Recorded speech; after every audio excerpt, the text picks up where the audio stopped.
So we're back fishing for kokanee again this week after last week's horrible weather.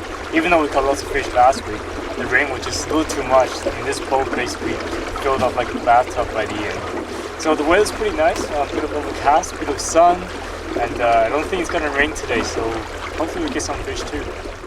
So as you can see, when we fished here last time, it was pouring rain and it was really dark, and on days like that, the fish tend to stay on the surface because under that low light condition, they're not as scared of predators coming down and grabbing them on the surface, right?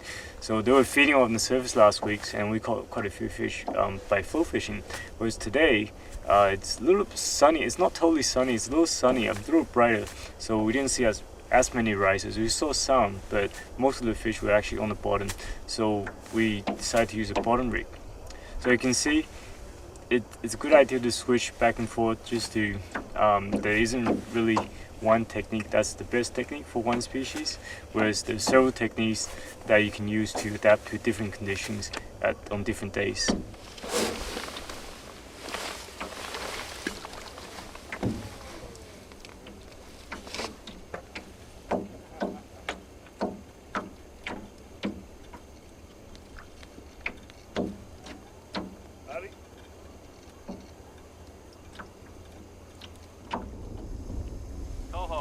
Yeah. So now that the weight has reached the bottom, I've reeled up the slack a little bit and actually just make a few more turns so that the weight is a little bit further up, and we'll wait for the bites.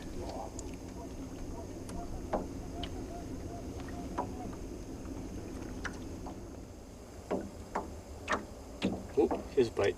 The bite's actually really soft, so that's why a light spinning rod like this is very advantageous. I think I lost that.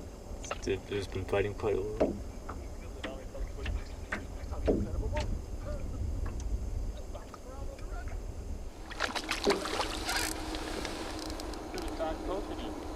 That's a fat kokanee, right on the bottom. So now it's a little sunnier, and we catch it on the bottom. I think we'll keep that one. Oh, bite. Here's a bite.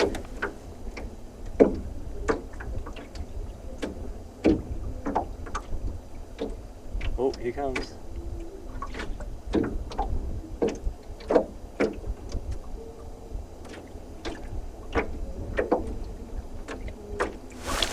Oh, missed it again.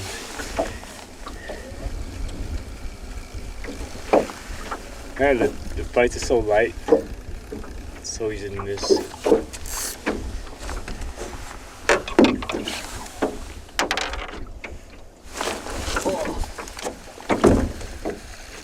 Come on.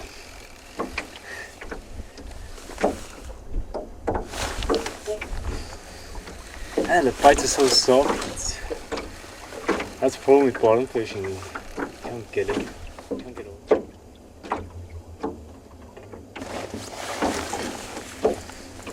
Oh, there's another one. You got one.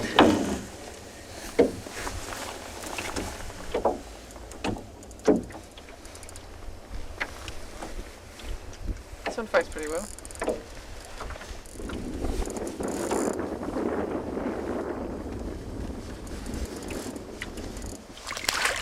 Wow, it's a big fish. It's bigger than that one, isn't it? Ooh, into the net. The second one? Yeah.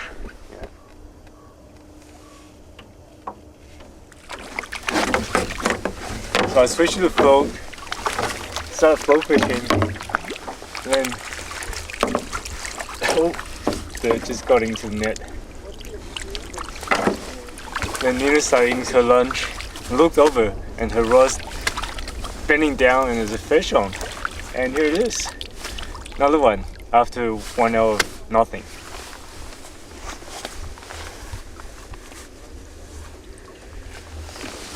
Nice fish. Nice kokanee. Well, I think we've had our chances today. The bites finally stopped for some reason. It's Yeah, okay day. We started off flow fishing earlier today when there was some rises on the surface and caught a few fish, and then eventually when the sun came up it got a little brighter and then we stopped seeing the rises, so we switched to the bottom rig and start fishing on the bottom at around 40 feet deep. At first we were getting quite a few fish, like we were hooking them left and right, and all of a sudden the bites didn't go off. I mean it went on for about 1 to 2 hours, but for some reason we just couldn't hook them. We were getting lots of little bites. They were definitely kokanee, and every time we set the hook and they were either just not there or we basically hooked them briefly and they just came off, and that was really frustrating. And then I decided to switch to a float again, and that didn't work. And then we had the other rod on the bottom, and I caught one more fish, as you can see earlier, but the bite just died off. And that's fishing, I guess. Sometimes the bites are on, you can get them, and sometimes you can't get them, and sometimes the bites will just turn off completely and you miss all your chances.